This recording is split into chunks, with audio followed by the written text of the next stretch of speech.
अंधेर नगरी चौपट राजा टके सैर भजी, टके सैर खाजा। अंधेर नगरी चौपट राजा टके सैर भजी, टके सैर खाजा। काशी तीर्थयात्रा की वापसी में एक गुरु और शिष्य किसी नगरी में पहुंचे। नाम उसका अंधेर नगरी था।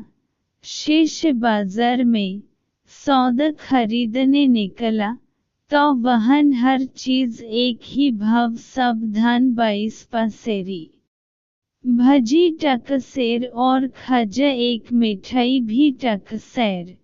शिष्य और चीजें खरीदने के झंझट में क्यों पड़ता, 1 टके का सेर भर खाजा खरीद लाया और बहुत खुश होकर अपने गुरु से बोला, गुरुजी, यहन तो बड़ा मजा है, खूब सस्ती हैं चीजें, सब टकसेर।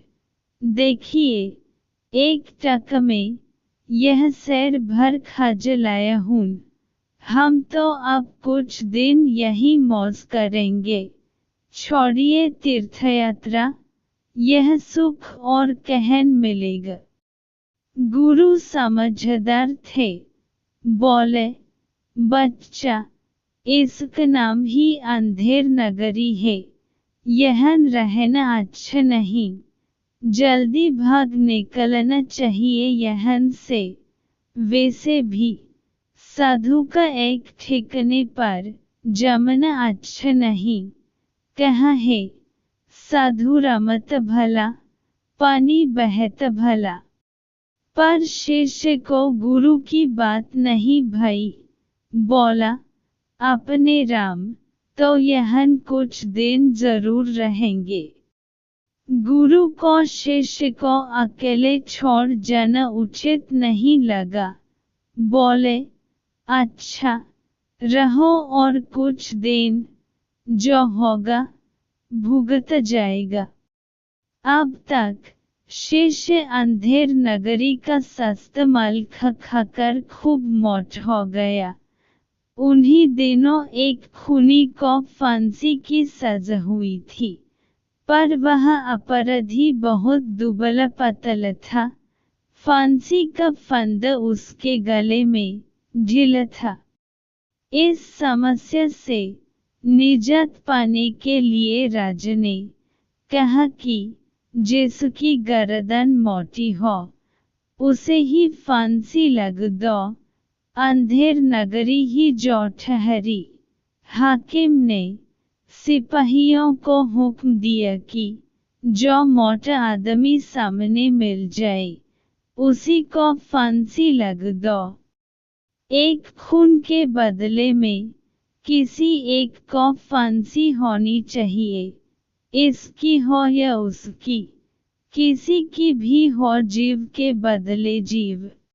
सिपाही मोटा व्यक्ति खोजने चले तो वही मोटा शिष्य सामने पड़ा। वह हलवाई के यहन खाजा खरीद रहा था। सिपाही उसे ही पकड़कर ले चले। गुरु को खबर लगी, वह दौड़े आए, सब बातें लोगों से मालूम की। एक बार तो उनके मन में आया कि इसे अपनी बेवकूफ़ी का फल भोगने दें, पर गुरु का हृदय बड़ा दयालु था। सोचा, जीता रहेगा तो आगे समझ जाएगा। सिपाहियों के पास जाकर बोले, इस वक्त फांसी चढ़ने का हक तो मेरा है, इसका नहीं। क्यों? इस वक्त कुछ घंटों के मुहूर्त में फांसी चढ़कर मरने वाला सीधा स्वर्ग जाएगा। शास्त्र में गुरु के पहले शिष्य को स्वर्ग जाने का अधिकार नहीं है। शिष्य गुरु की चाल समझ गया, चिल्ला उठा, नहीं गुरुजी, मैं ही जाऊंगा। सिपाहियों ने मुझे पकड़ा है, आपको पकड़ा होता तो आप जते। इसी एक बात पर दोनों ने परस्पर झगड़ना शुरू कर दिया। सिपाही हैरान थे। भीड़ इकट्ठी हो गई। फांसी चढ़ने के लिए झगड़ना वहां के लोगों के लिए यह एकदम नई बात थी। जल्दी ही यह बात राजा के कानों तक पहुंची। राजा ने कहा, यदि ऐसा मुहूर्त है तो सबसे पहला अधिकार तो राजा का ही होता है और उसके बाद क्रम उसके उच्च अधिकारियों का। गुरु शिष्य बहुत चिल्लाए कि साधु के रहते स्वर्ग में जाने का अधिकार किसी दूसरे को कदापि नहीं है, पर किसी ने एक न सुनी। सबसे पहले राजा और फिर एक एक करके कई मंत्री अधिकारी फांसी पर चढ़ गए। गुरु ने सोचा कि अब ज्यादा मनुष्य हत्या नहीं होनी चाहिए, तो अफसोस करते हुए बोले, अब तो स्वर्ग जाने का मुहूर्त समाप्त हो गया, इसके बाद फिर कोई फांसी न चढ़ा। तभी गुरु ने शिष्य के कान में कहा, अब यहाँ से जल्दी से निकल भागना चाहिए। देख लिया न तुमने कि अंधेर नगरी में कैसे कैसे बेवकूफ बसते हैं।